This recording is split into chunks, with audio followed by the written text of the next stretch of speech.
Buenos días, la iglesia. Dios les bendiga. ¿Cómo están? Vamos a seguir con nuestro estudio de el Evangelio según San Juan. Hoy nos corresponde el capítulo 6, versículos 36 al 40. Entonces,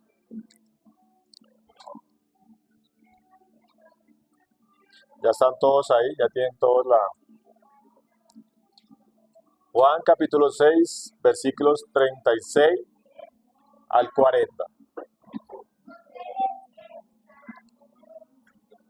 Dice así la palabra del Señor. Mas os he dicho que aunque me habéis visto, no creéis.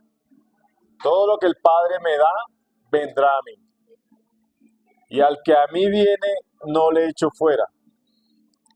Porque he descendido del cielo, no para hacer mi voluntad, sino la voluntad del que me envió. Y esa es la voluntad del Padre, el que me envió, que de todo lo que me diere no pierda yo nada, sino que lo resucite en el día postrero. Y esta es la voluntad del que me ha enviado, que todo aquel que ve al Hijo y cree en Él tenga vida eterna, y yo le resucitaré en el día postrero.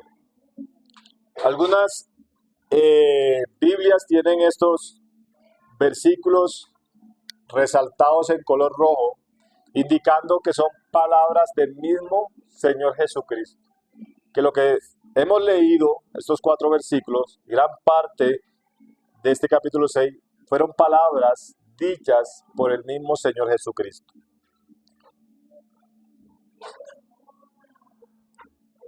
Iniciamos el estudio de este capítulo 6 con el relato de la alimentación de los 5,000. Así inicia el capítulo 6. Y dijimos que es el único milagro que se encuentra escrito en los 4 evangelios.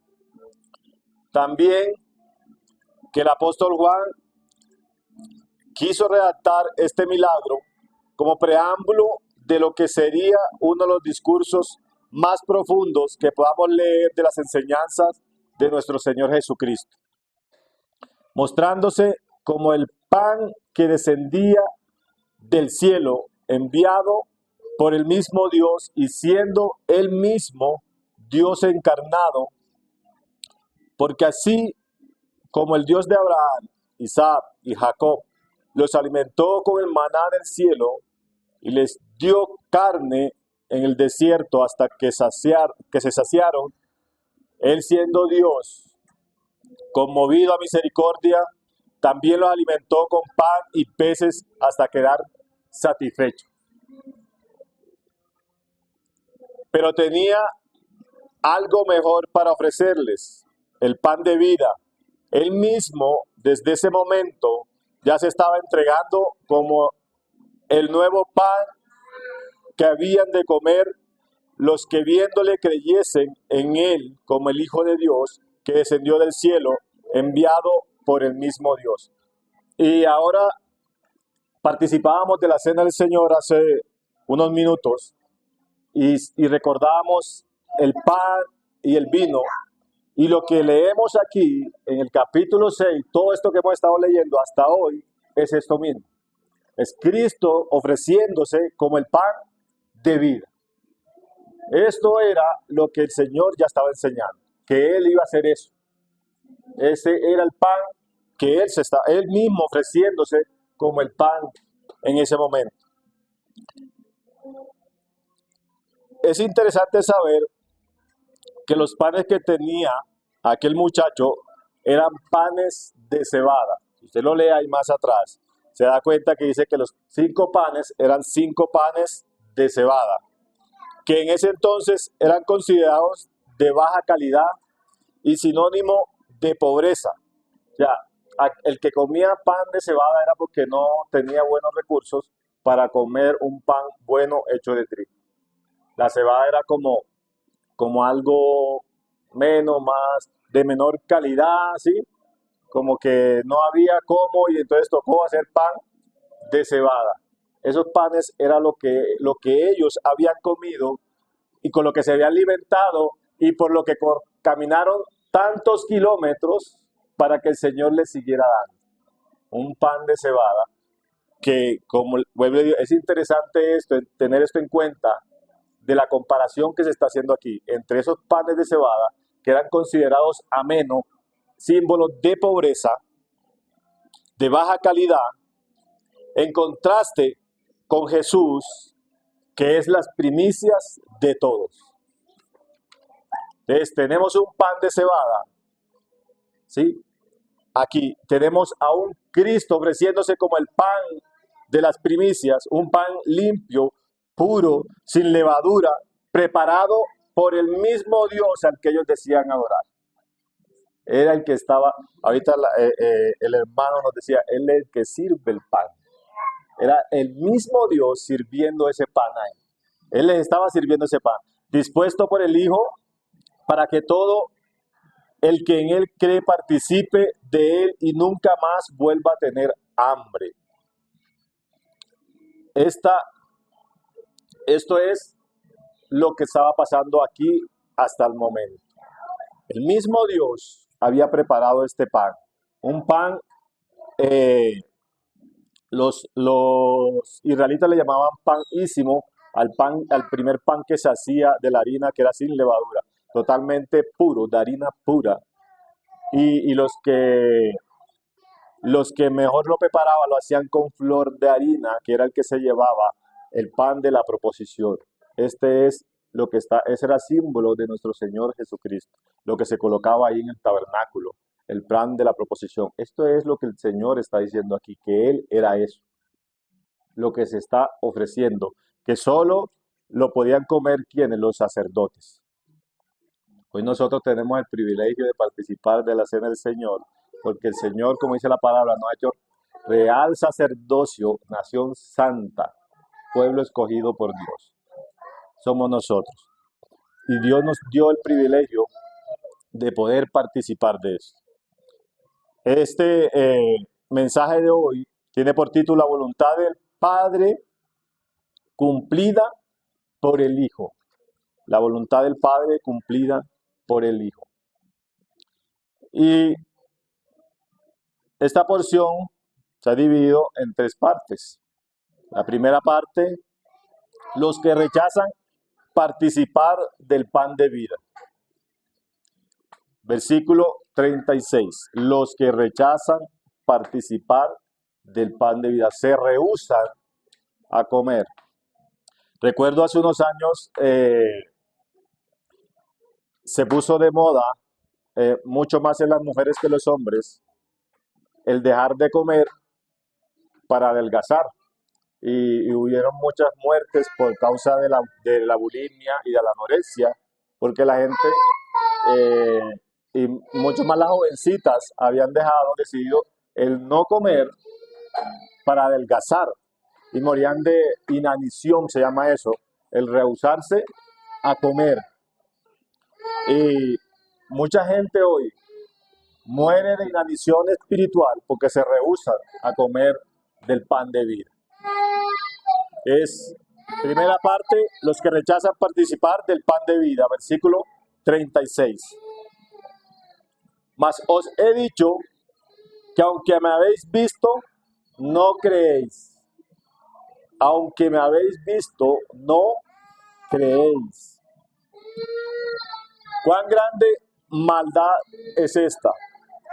Que siendo testigos en primera persona de las maravillas del que ha sido enviado por el Dios en el que dice creer, ciegamente diciendo no creer en él. Aunque decían creer, ciegamente no creían en él. Aunque me habéis visto, no creéis.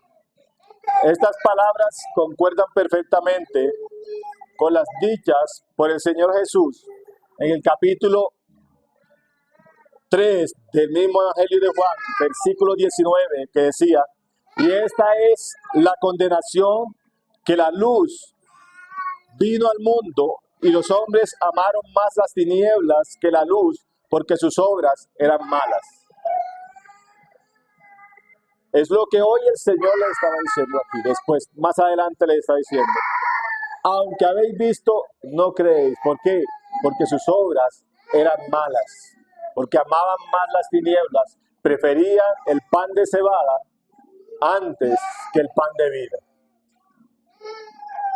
También dijo el Señor en Juan capítulo 3, versículo 14, y como Moisés levantó la serpiente en el desierto, así es necesario que el Hijo del Hombre sea levantado. Aquí le está diciendo, aunque habéis visto, aunque están mirando ahí, no creéis. El Cristo iba a ser levantado, pero aún así no estaban creyendo en él. En el versículo 14 leemos que parte, ahí mismo en el capítulo 6, leemos que parte de la multitud creía que Jesús era el profeta que había de venir, según las palabras dadas al pueblo por Moisés. Eso lo leemos, va más atrás, versículo 14, ellos estaban diciendo, verdaderamente este es el profeta que había de venir. Después en el versículo 20 le preguntan al Señor, ¿qué debemos hacer para poner en práctica las obras de Dios? Pareciera que esta gente tenía una voluntad de agradar al Señor, con lo que hemos leído hasta aquí. Después de eso, le pide más señales para poder creer y seguidamente dicen al Señor en el versículo 34, Señor, danos siempre este pan. ¿Qué contradicciones estamos encontrando aquí? Querían hacer las obras de Dios, pero luego querían que el Señor le diera más señales de las que habían visto. Pero lo habían visto multiplicar 5 panes y 2 peces. Más de 15,000 personas habían sido levantadas. Solo Dios había podido hacer algo así. Y Él lo estaba haciendo. Solo Dios podía mandar a frenar la tempestad que estaban viviendo en el mar. Solo Dios podía ordenar la naturaleza. Solo Dios podía caminar sobre las aguas. Y Él lo estaba haciendo. Pero aún así le estaban diciendo al Señor que le hiciera más señales, que aún no eran suficientes. Y en el versículo 34, después le dice, Señor, danos siempre este pan. Mas Jesús, conociendo sus corazones, no fiándose de sus vanas intenciones, los confronta con la verdad de que ellos no creían que Él fuese el pan de vida que descendió del cielo. En realidad, su corazón prefería ser llenos con el pan de cebada. O más grave aún, dejar de comer con tal de no participar del pan que desciende del cielo. Ellos en realidad no buscaban a Jesús como pan de vida. Ese pan que ellos dicen aquí, Señor, danos siempre de este pan. Ellos buscaban algo carnal, algo que los saciara, porque el pan, se alimentaron con más de 15,000 personas con estos 5 panes y 2 peces, pero en el transcurso de la caminata, de seguro ya volvieron a tener hambre. Lo más probable es que ya tenían hambre nuevamente. Y ellos querían ese pan, que pudieran seguir a Cristo donde quiera que Cristo fuera caminando, sin tener hambre. Eso era lo que ellos buscaban. No al pan de vida que los iba a alimentar desde aquí adentro. Ese que hoy nosotros recibimos, como lo aprendimos el domingo pasado, que nos alimentamos cada vez que vamos a Él. Cada vez que vamos a la palabra nos alimentamos de Él, de ese pan. Ese era el que está ofreciendo el Señor Jesucristo y ese es el que nosotros debemos ansiar desde lo más profundo de nuestro ser. En Él debe estar nuestro deleite, como dice el salmista. Gloria a Dios. Y hoy, en ese momento se preguntaban, y hoy quizás muchos nos preguntamos en algún momento y se siguen preguntando, Alguno, creo yo, se va a hacer, va a recordar esto en algún momento que se lo ha dicho el Señor. Señor, ¿qué quieres que yo haga? Algún día le hemos preguntado esto al Señor. Señor, ¿qué quieres que yo haga? Así como ellos lo decían. Revélame cuál es tu voluntad, oh Dios. ¿Algún día le hemos dicho esto al Señor? Pues así dice el Señor, aliméntate del pan que yo envié. Esa es la respuesta de parte de Dios. ¿Qué quieres que yo haga? Aliméntate del pan que yo envié. ¿Y cómo hago eso? Dirá alguno. Lee y medita más en mi palabra, dice el Señor, pues escrito está, no solo de pan vivirá el hombre, sino de toda palabra que sale de la boca de Dios. Es allí donde está el alimento verdadero, en la palabra de Dios. También dice el Señor, sé esforzado en la oración, porque escrito está, orando en todo tiempo, con toda oración y súplica en el Espíritu, y velando en ello con toda reverencia y súplica por todos los santos. Romanos 12:2. Aquí están los mandatos que el Señor tiene para nosotros en cuanto a alimentarnos del pan de vida. ¿Cómo? ¿Qué quieres? ¿Cuál es la voluntad de Dios? Esta es la voluntad de Dios. Esto es lo que Dios quiere de nosotros. Esto es lo que Él quiere que nosotros hagamos. Que nos alimentemos del pan de vida. Que lo busquemos a Él en oración. Y dirán algunos, ay Señor, todo eso por recibir el pan de las primicias. Yo como que mejor quiero que me des el pan de cebada. Así solo debo decir, creo en tu Hijo y nada más. Y así se desecha el pan de vida por recibir un pan de cebada que nada alimenta. Hoy muchos dicen creer en Jesucristo, pero dicen creer, pero no hacen nada de lo que Jesucristo ha mandado a hacer. Porque es fácil decir, creo en Dios. Y querer recibir solo el pan de cebada de la parte de Dios. ¿Por qué? Porque el recibir el pan de vida, ese necesita que cada quien sea esforzado. Que haya un esfuerzo, un trabajo de parte de nosotros. Pero muchos rechazaron en ese momento y muchos rechazan hoy en día participar del pan de vida. Y debemos recordar cuántas personas había aquí en este día. Dice que habían 5,000 hombres, sin contar mujeres y niños. Pero cuando el Señor los confrontó, solo quedaron sus discípulos, porque a la mayoría no le gustó lo que estaba el Señor diciendo. ¿Algunos recuerda a cuántas personas se le apareció el Señor resucitado en toda su gloria?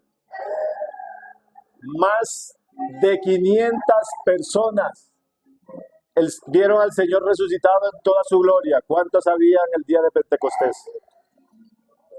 120. Porque aunque me habéis visto, no creéis. Y no lo vieron como ese día, lo vieron en toda su gloria. Y Él le había dicho, esperad que yo vendré a ustedes. Esperad aquí. Pero de 500 que lo vieron en toda su gloria, habían 120 reunidas nada más. Esto es tremendo. Rechazando el pan de vida, aunque habían visto, no creyeron en Él. El Señor nos guarde de tal maldad a nosotros. El Señor nos guarde. Jóvenes, niños, el Señor los guarde de viendo las maravillas del Señor, decir no creo en Él. Segundo punto. La soberanía divina y la respuesta humana. Y es bueno que prestar un poquito de atención en este tema. La soberanía divina y la respuesta humana. Versículo 30 y 7. Dice así la palabra del Señor: todo lo que el Padre me da, vendrá a mí, y al que a mí viene, no le echo fuera. Todo lo que el Padre me da, vendrá a mí, y al que a mí viene, no le echo fuera. Dos grandes verdades son expresadas en este versículo, que ciertamente son un gran misterio que trasciende la razón humana, que estando nosotros afectados por el pecado, no podemos comprender los misterios de Dios. Pero esto no da pie para rechazarlos.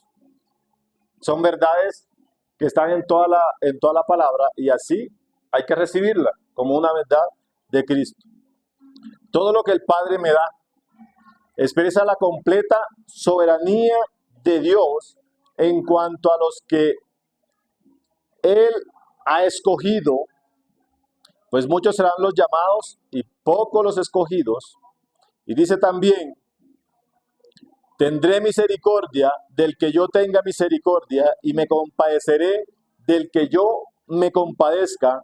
Así que no depende del que quiere ni del que corre, sino de Dios, que tiene misericordia. Romanos 9:15. Esto Pablo enseñando sobre la soberanía en cuanto a la escogencia y la elección de Dios para los que han de ser salvos. Si usted lea completo capítulo 9 de Romanos, más adelante se encontrará Pablo diciéndole a aquellos que quizás quieran preguntarle al Señor por qué hace eso. Y él dirá: ¿quién eres tú, oh hombre, para cuestionar a tu Creador? Lo estoy parafraseando lo que dice ahí. El hombre fue creado con la libertad de elegir. Escuche bien eso. Fue creado con la libertad de elegir. Cuando la creación, él pudo haber elegido entre el bien, entre obedecer a Dios y desobedecerlo. Pero esta libertad la perdió en cuanto pecó por primera vez. Cuando el hombre peca, pierde esa libertad que tenía de elegir entre hacer la voluntad de Dios, entre obedecer y no obedecer. Porque una vez pecó, él es esclavo del pecado. Y el que es esclavo no es libre. Entonces no hay tal libertad. Todo el que peca es esclavo del pecado, y así le enseña la palabra. Entonces no hay tal libertad como algunos dicen, que está en libre albedrío. Eso no existe en nosotros. ¿Por qué? Porque somos esclavos del pecado sin el Señor. Y el que a mí viene expresa la respuesta humana de esa lección, de ese llamado de Dios. El que a mí viene, o sea, vamos al Señor, Dios nos llama y vamos al Hijo. La respuesta a ese llamado de parte de Dios.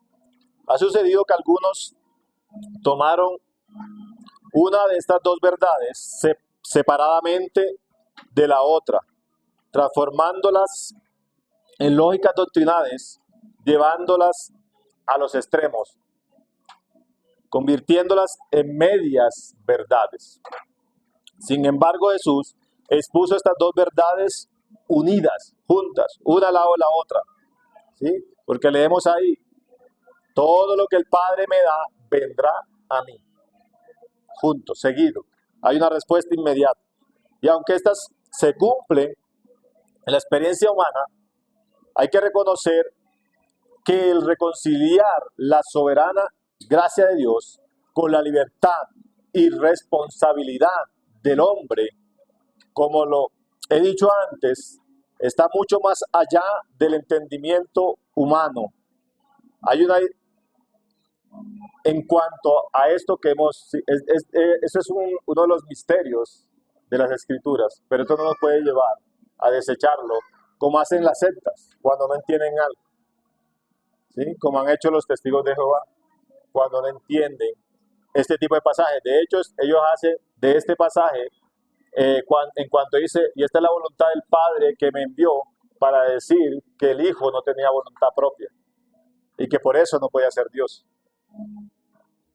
¿Sí? Para decir que estaba sujeto a Dios y que entonces es algo menor que Dios, como una especie de Dios pequeño, algo así.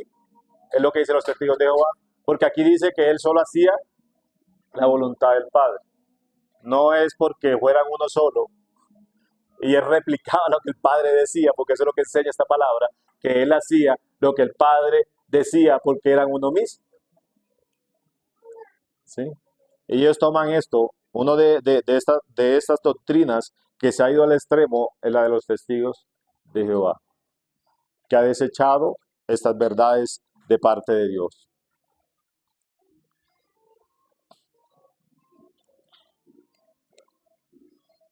Hay una distinción entre el inclusivo, todo, chicos que están en el bachillerato, todo, dice aquí, cuando dice todo lo que el Padre me da, en ese todo que es neutro. Entonces hay una distinción entre ese todo que es neutro y el personal al que a mí viene.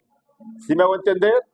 Todo lo que el Padre me da y el que a mí viene es algo individual, o sea, la respuesta es individual. La respuesta es individual. Cuando dice el que a mí viene, está hablando personalmente. Y en la declaración no le echo fuera, el negativo es enfático. Todo lo que el Padre le da al Hijo vendrá a él y él no le echará fuera, no le rechazará nunca, nunca. Nadie podrá decir, yo fui a los pies de Cristo y Cristo me rechazó. Nadie podrá decir esto.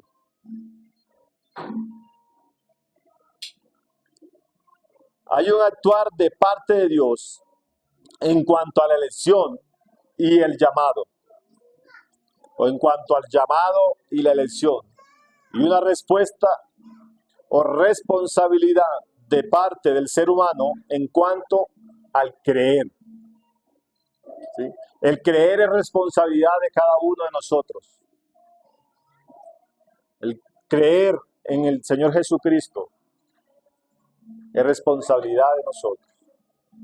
El llamado, la elección de Dios, el creer, está en nosotros. Es una responsabilidad nuestra el creer. Estas son las dos verdades que estamos viendo aquí. ¿Sí? La soberanía divina y la respuesta humana. En el creer está la respuesta humana. La soberanía divina está en cuanto al llamado, porque nadie puede ir al Hijo si no ha sido llamado por el Padre. Nadie puede decir, yo decidí ir a Cristo. De hecho, algunos dicen así. Creo yo por ignorancia, algunos dicen, cuando yo fui a los pies de Cristo, cuando yo decidí creer en Cristo. Pues esto no es tan cierto, es el Señor el que hace eso. Es Dios el que llama, es Dios el que trabaja en nosotros.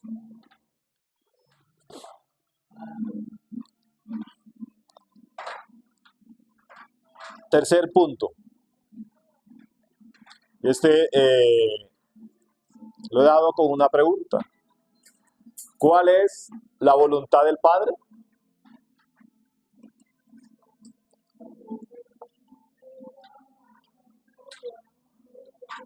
¿Cuál es la voluntad del Padre? Versículos 38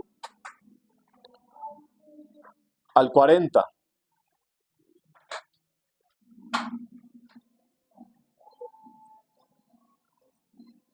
Porque he descendido del cielo no para hacer mi voluntad, sino la voluntad del que me envió. Y esta es la voluntad del Padre, el que me envió, de que todo lo que me diere no perdiera yo nada, sino que lo resucite en el día postrero. Y esta es la voluntad del que me ha enviado, que todo aquel que ve al Hijo y cree en Él, tenga vida eterna, y lo resucitaré en el día postrero. ¿Cuál es la voluntad del Padre? Si nos damos cuenta aquí,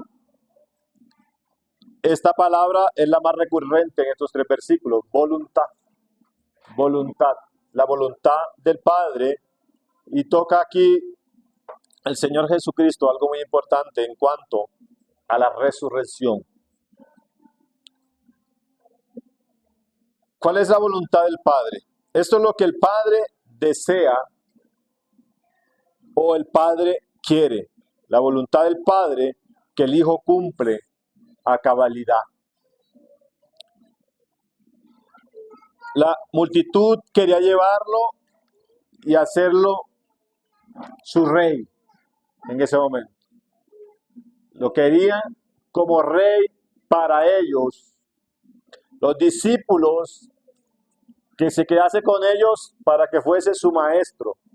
¿Cómo sabemos esto? Porque Pedro un día le dijo al Señor que no era bueno que él pasara por lo que tenía que pasar. O sea, lo quería tener con él. No quería que él fuera a la cruz.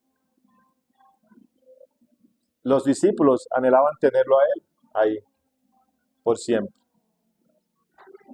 Los seguidores deseaban ser alimentados y aunque preguntaban por cómo hacer las obras de Dios, lo decían con la intención de conseguir el favor de Jesús.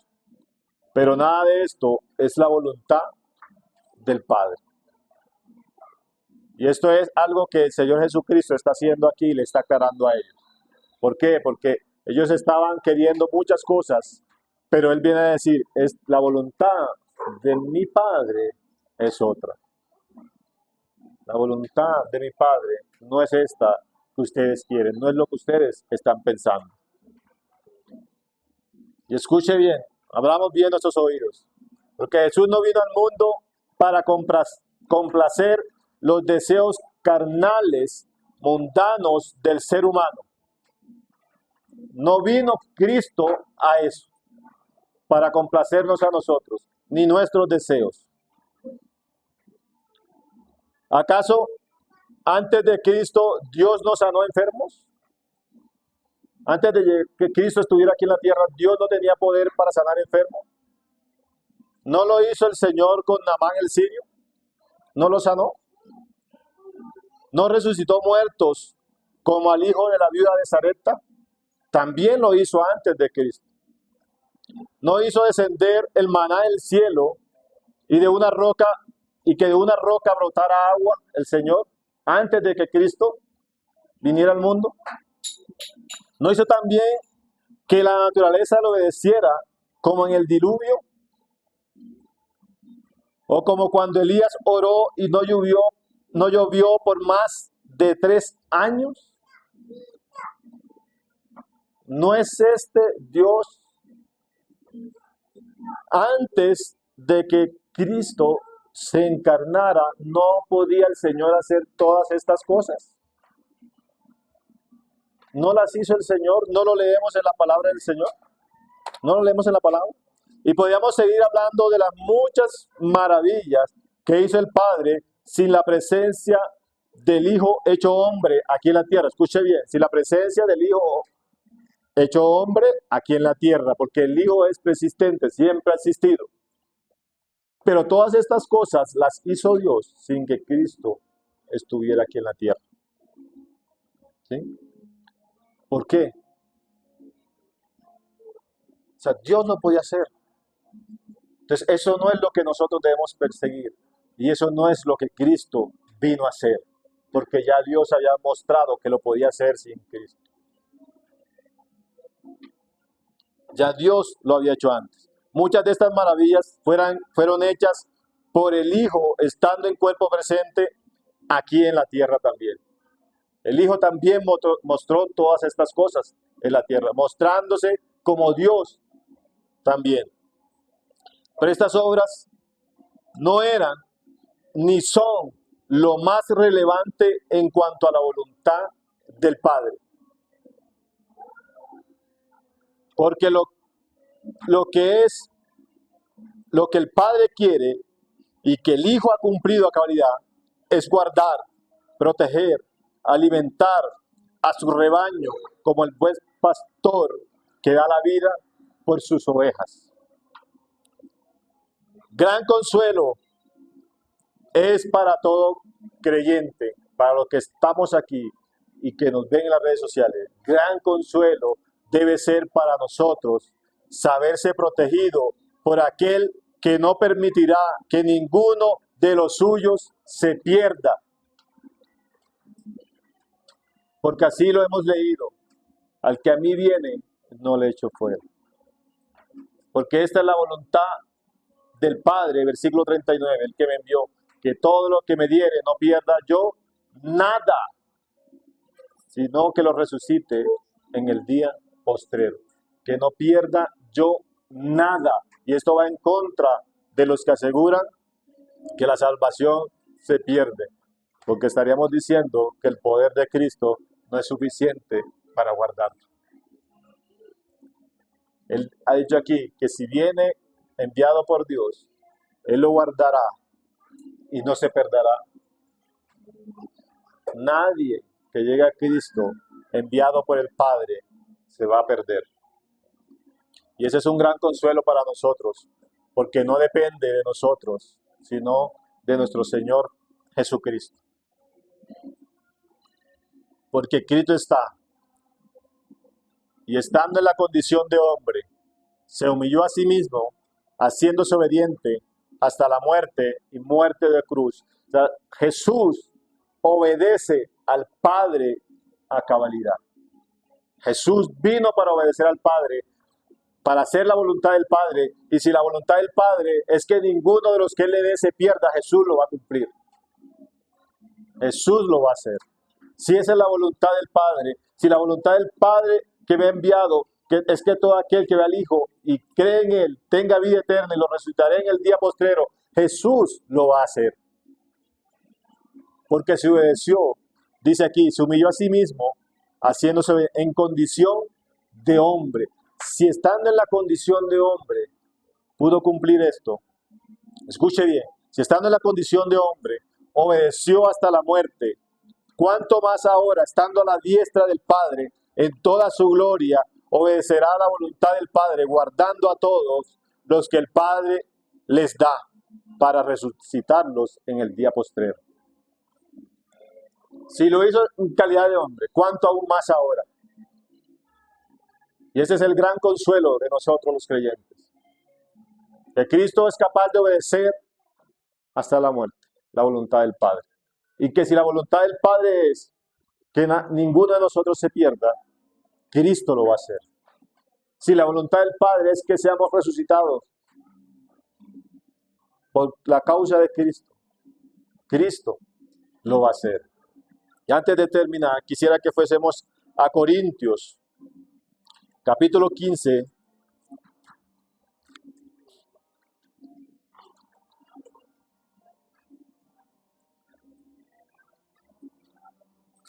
Vamos a leer un pasaje desde el que está en Corintios, 1 Corintios 15, desde el versículo 12, en cuanto a lo tocante a la resurrección.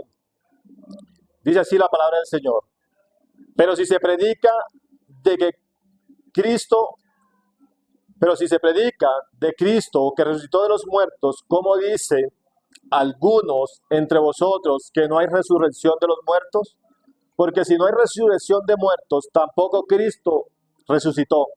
Y si Cristo no resucitó, vana es entonces nuestra predicación, vana es también vuestra fe.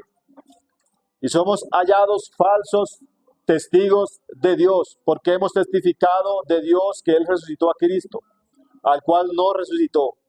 Y si en verdad los muertos no resucitan, porque si los muertos no resucitan, tampoco Cristo resucitó. Y si Cristo no resucitó, vuestra fe es vana, aún estáis en vuestros pecados. Entonces también los que durmieron en Cristo perecieron.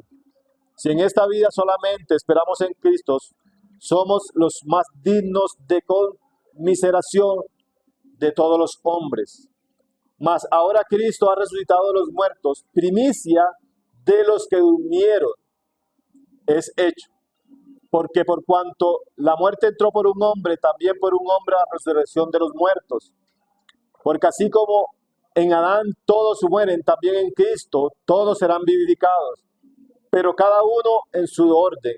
Cristo, las primicias, luego los que son de Cristo en su venida. Luego el fin, cuando entregue el reino al Dios y Padre, cuando haya suprimido todo dominio, toda autoridad y potencia. Pablo hablando en cuanto a lo que el Señor Jesucristo había prometido de nuestra resurrección, porque algunos se atrevían a decir que Cristo no había resucitado. Y leíamos al principio Romanos, yo les decía que en cuanto todos pecaron, ¿sí?, están destituidos de la gloria de Dios. Que el que peca, esclavo del pecado es. Dice, todos pecaron. La única manera de que fuera eficaz la obra de Cristo era con la resurrección de Cristo, porque la resurrección de Cristo dice y muestra que todos los pecados fueron perdonados. Porque si no hubiese resucitado Él, o si hubiese quedado un pecado sin perdonar, entonces Cristo no hubiese podido resucitar.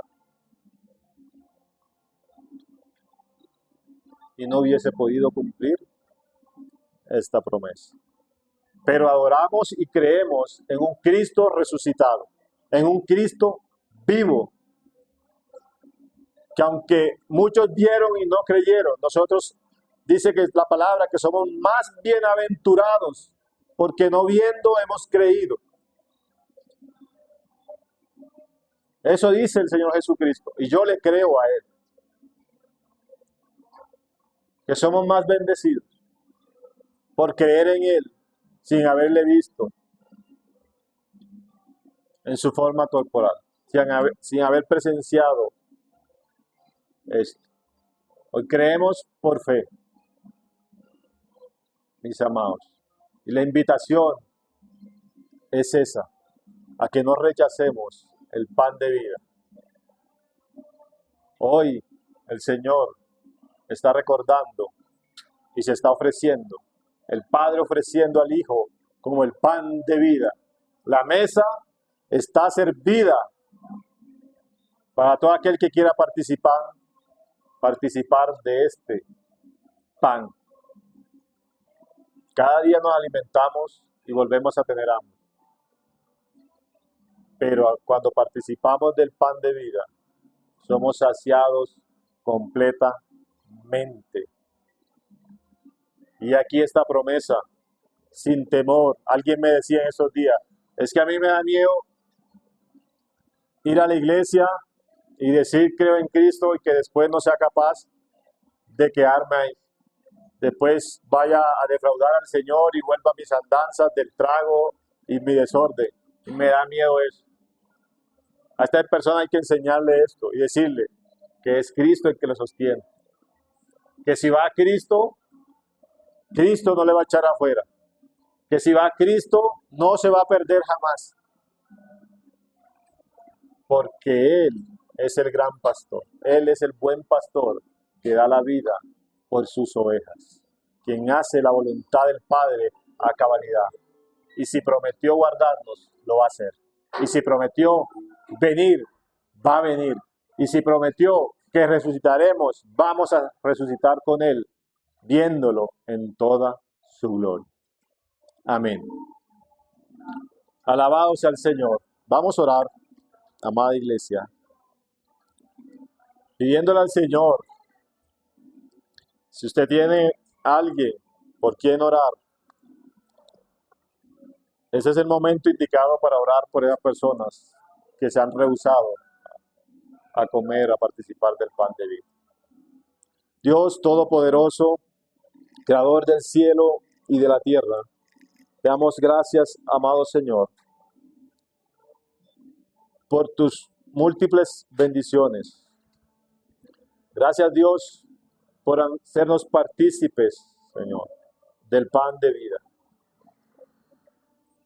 Porque hoy, Señor, somos saciados, Dios. Cuán grande gozo es este, Señor, saber que nuestra vida, nuestra salvación, está en las manos de aquel que cumple a cabalidad la voluntad del Padre. La voluntad del Padre es que todo el que vaya al Hijo no pierda ninguno.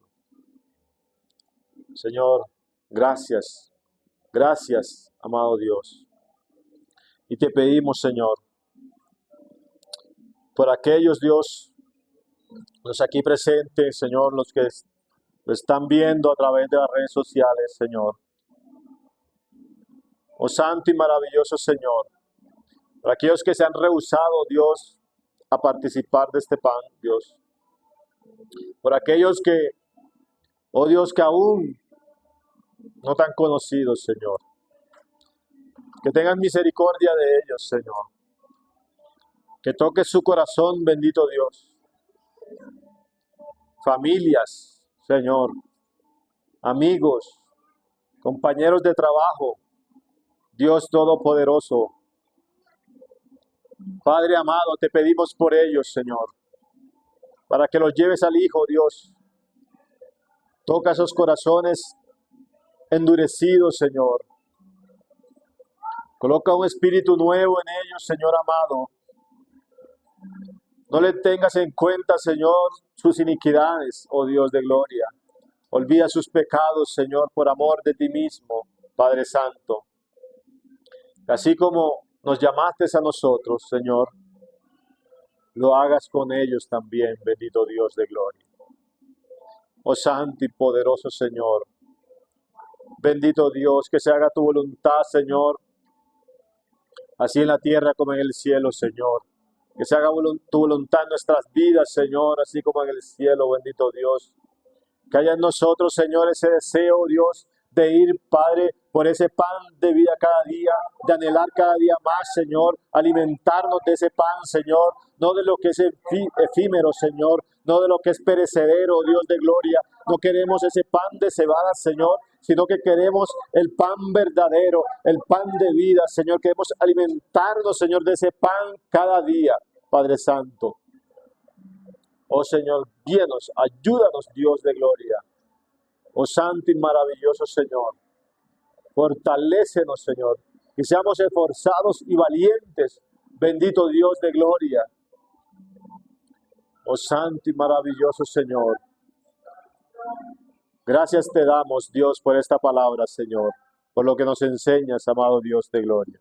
Padre, escrito está que no volverá a ti vacía tu palabra, Señor, sino que cumplirá el propósito para el cual la has enviado, oh Dios de gloria, Señor.